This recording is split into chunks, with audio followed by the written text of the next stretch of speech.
Magandang umaga po sa inyo lahat. Magandang umaga po lalo't higit sa inyo mga kapatid na sumusubaybay sa banal na misang ito. Alam ko, ramdam ko at nakasisigurado po ako na lahat tayo ay nangangamba sa panahon ngayon. Lahat tayo ay natatakot sa panahon ngayon dahil sa lumalalang sakit na ating kinaharap na COVID-19. Dito sa ating bansa at sa ibang panig at karatig bansa. At di alintana po at marami ang nagiging positibo at namamatay dahil sa sakit na ito. Pero mga kapatid, huwag nating kakalimutan na kasama natin ang Diyos. God is with us in this time of trials and sorrows. Ang Diyos walang pinipiling iingatan. Ang Diyos walang pinipili kung sino ang kanyang papagalingin. Wala siyang pinipili kung sino ang kanyang kakalugdan. Bagkus tayong lahat sa mata ng Diyos, tayo'y kanyang iniibig. Kaya nga po, napakaganda ng ating mga pagbasa sa araw na ito, lalo't higit ang ating ebanghelyo. Ang Diyos ay walang paborito. Nagalit ang mga tao kay Jesus noong panahon ni Elias sa dami-dami ng mga balo sa Israel. Ang narinig nila na tinulungan ay ang isa pang dayuhan na taga Sarepta mula sa lupain ng Sidon. Sa dami-dami ng mga ketongin, ang narinig niya na pinagaling sa panahon ni Eliseo ay hindi yung pang taga-Israel. Ang kanyang pinagaling ay si Naaman, isang hentil, hindi galing sa bayan ng Israel. Kaya't galit na galit ang mga tao, ang mga nasa sinagoga noong panahong iyon. Galit na galit sila sapagkat bakit pinatawad ng Diyos hindi galing sa kanila, kundi mga dayuhan pa. Galit na galit sila, bakit hindi sila? Bakit hindi nanggaling sa kanila ang kinalugdan ng Diyos?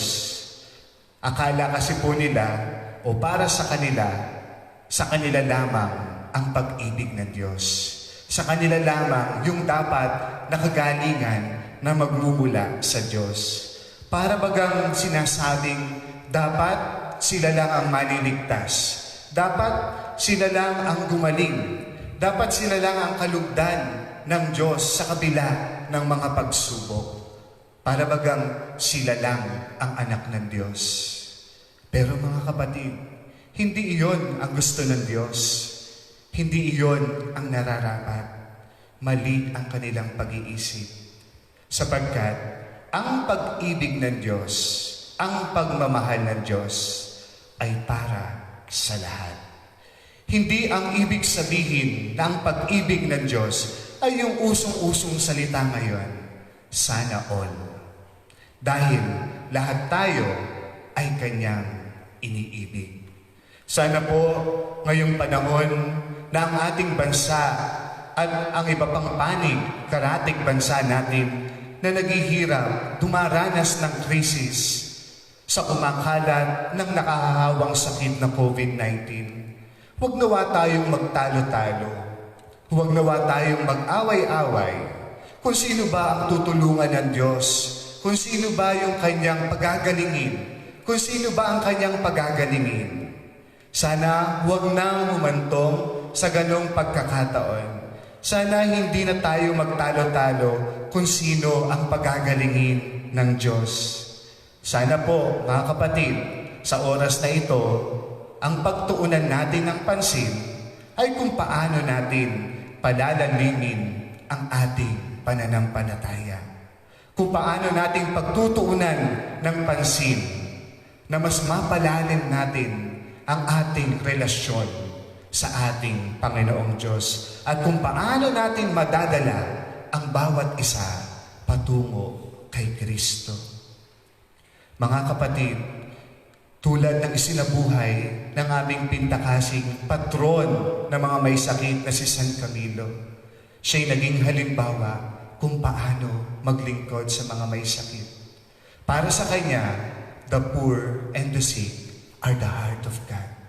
Kaya nga, sa pamagitan ng kanyang halimbawa, kaming mga Kamilyano ay naghahatid lalo na sa mga may sakit kung kaano ang pag-ibig ng Diyos sa lahat. Sana mga kapatid, hindi na tayo magtalo-talo at hindi natin isipin na ang pag-ibig ng Diyos para maramdaman, sana all.